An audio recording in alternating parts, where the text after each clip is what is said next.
అంతే కదా. Political party దాన్ని వినపడదు. సరే దాన్ని ఏదో కారణంగా ముందు పోస్ట్ పోన్ చేశారు, ఈ లోపు ఈ కష్టాల నుంచి బయటపడాలనేది కదా. ఒకటి పాపారావు గారు, ఇప్పుడు సార్ ముఖ్యమంత్రి వాళ్ళే అనుకుంటా సబ్జెక్ట్ కరెక్షన్ ఎన్నో మండల్లో మాట్లాడుతూ సరే అమ్ముకోవడానికి ఏం లేవు, సొంతంగా అమ్ముకుని చేసినా సరిపోవు, ముఖ్యంగా ప్రభుత్వ ఉద్యోగులు సపోర్ట్ చేయాలి, మీరు ఈ జీతం 1వ తారీఖు ఇవ్వడానికే నేను ఏదో చేబుదులు తెచ్చుకుని ఇస్తున్నాను, మీరు ఇంకెక్కువగా పెద్ద కోరికలు ఆశలతో ఏం రాకండి, అర్థం చేసుకోండి, మీరంతా మనంతా ఒక ఫ్యామిలీ.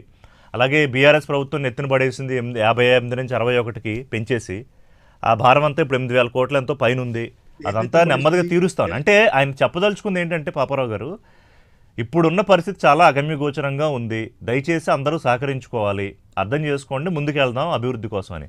బట్ రాజకీయాల్లో ఇంత ఓపెన్గా ట్రాన్స్పరెంట్గా చెప్తే ఇప్పుడు ఏం చేస్తున్నారు నేషనల్ మీడియాలో, సరే కథనాలు ఎలా వస్తున్నాయి ఏంటో పక్కన పెడితే, అయిపోయిందా తెలంగాణ ప్రభుత్వం పని, దివాళా తీసేస్తోందా, ఈ రకమైన కథనాలు.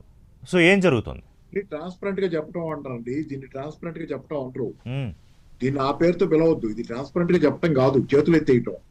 చేత కాదని చేతులు ఎత్తేయటం. తెలంగాణ లాంటి బంగారు గుడ్లు పెట్టే బాతుని దాన్ని సర్వనాశనం చేసి దాని అనారోగ్యం పాలు చేసి అది దాని సాధారణ పర్ఫార్మెన్స్ ని కూలదోసిన తర్వాత వచ్చిన పరిస్థితుల్లో ఇంకా చేతులు ఎత్తేయటమే అది. అంతేగాని ఇదేదో పెద్ద సంజయ్ ఇది చాలా ఓపెన్ గా పరిస్థితులు ఇంకా బాగాలేకపోవడానికి అట్లా ఎవరు కదా కారణం ఆయన అనేది. అంటే, నేను నేను ఎందుకు ట్రాన్స్పరెన్సీ అని పదం వాడానంటే, అందరూ కూర్చుందాము, ఇదిగో దేనికి ఏది కేటాయిద్దాము, ఏది పోస్ట్ పోన్ ఏ చేద్దాము, కూర్చొని ఏం మాట్లాడతారు? డిస్కస్ ఏం చేసుకుందాం. కూర్చొని ఏమైనా మాట్లాడాలన్నా ఆయనకి ఏమైనా చక్కదిద్దే పనిలో ఉంటే చేస్తారు, కూర్చోవచ్చు. ఆయనతో చక్కదిద్దే పనిలో ఉంటే అందరు కూర్చొని చక్కదిద్దుతారు. ప్రతిపక్షాలు కూడా గుర్తుంటాయి అవసరమైతే, నాకు తెలిసి ఉమ్. సాధ్యమైనంత వరకు ఆయన తీసుకెళ్ళగలిగితే. లేదులే, ప్రతిపక్షాలు ఫోన్లు చక్కదిద్దే కాదు పనులు కాదు, కాకుండా ప్రతిపక్షాలు మాట్లాడొస్తాడు. ఇక్కడ పాపారావు గారు, ప్రతి వాళ్ళని బూతులు తిడతాడు. ప్రతి వాళ్ళని పోయి ఎక్కడ పడితే అక్కడ ఏది పడితే అది అసలు మాట్లాడి నువ్వు రాజకీయాల్లో విమర్శించుకుంటారు. కటుగానే ఉంటే విమర్శలు, అది బాగు తెలంగాణలో కటుగా మాట్లాడుకుంటాం ఉద్యమ సందర్భం నుంచి ఉంది.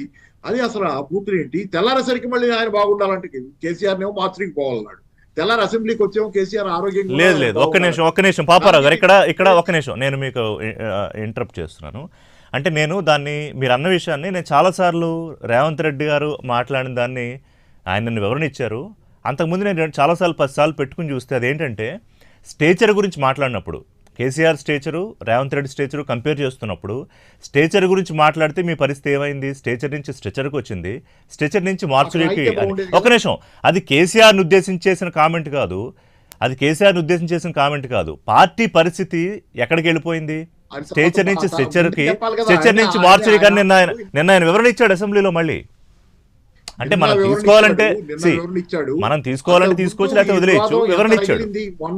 మొన్న రవీంద్ర భారత్ లో మాట్లాడిన తర్వాత 48 గంటల పాటు అనుకుంటా విపరీత వివాదం. అప్పుడు అది చాలా అసాధారణమైనటువంటి తీవ్రమైనటువంటి మాట. అది మామూలుగా మాట్లాడరు ఎవరు, కటువుగా మాట్లాడే వాళ్ళు కూడా ఎవరు అట్లా మాట్లాడరు. అంత ఇదిగా మాట్లాడి 48 గంటల తర్వాత వచ్చి వివరణ ఇస్తే అది సర్దుకుంటున్నాడు అనుకోవాలా, లేదా నిజమైన కారణం అనుకోవాలా? ఎన్ని గంటలు ఎందుకు అడిగారు? అంత సమయం అసలు నేను ఇది కాదు కదా మాట్లాడింది అనేది వెంటనే చెప్పాలి కదా. ఇంత తీవ్రమైన వివాదాన్ని తెలంగాణలో ఇంత భయంకరమైనటువంటి వాతావరణం ఏర్పడుతుంటే మీరు చెప్పేది సంజయ్ శ్రీ కానీ దానికి ఉన్న వివరణ కానీ వెంటనే ఇవ్వాలి. మళ్ళీ అసెంబ్లీ దాకా వచ్చిన దాకా ఇన్ని గంటల పాటు ఆగి అదంతా జనాల్లోకి వెళ్ళి సింక్ అయిపోయిన తర్వాత మీరు వచ్చి వివరణ ఇచ్చి ఉపయోగం ఏముంది? అదే చాలా మళ్ళీ ఉంది. మీరు ఏ వివరణ ఇచ్చినా ఎలా ఉంటుందంటే, మీరు ప్రతిఘటనకి దానికి వచ్చిన మీకు ఎదురుగాలికి తట్టుకోలేక మీరు ఆ రకంగా దాన్ని సర్దారనుకుంటారు, అంతే. అనుకుంటారు, నిజమే కావచ్చు మీరు చెప్పింది, కానీ ఆ ముందు చెప్పాలి, టైంలీగా ఉండాలి. అది కూడా చూసుకోకుండా వెనక ముందు ఏం జరుగుతుందో చూసుకోకుండా మాట్లాడుకుంటా ముందుకు వెళ్ళిపోవటమేనా? సో ఇప్పుడు సీఎం చేస్తోంది ట్రాన్స్పరెంట్ గా, రాష్ట్ర పరిస్థితి ముందు పెట్టడం కాదు, రాష్ట్ర ప్రజల ముందు అది ట్రాన్స్పరెన్సీ. చేతులు ఎత్తేసారు. దేశానికి కష్టం వస్తుంది, ఒక ఎమర్జెన్సీ అంటే ఎకనామిక్ ఎమర్జెన్సీ వస్తుంది, ఒక యుద్ధం ఏదో వస్తే దేశ ప్రధాని ఎవరు అడ్రస్ చేసి ఇంత కష్టంలో ఉన్నాం, మనం ఇంత పెద్ద యుద్ధం వచ్చింది, దేశ ప్రజలందరూ ఎంత త్యాగాలకైనా సిద్ధం అవ్వాలి, ఇది ట్రాన్స్పరెన్సీ. ఇట్లా ఉంది మన పరిస్థితి. దీనిలో మనం అంతా రేషన్ లాగా మునదాలనే సర్దుకొని బతుకుతా యుద్ధం చేయాలి, గెలవాలనేది అట్లా మాట్లాడే పద్ధతి.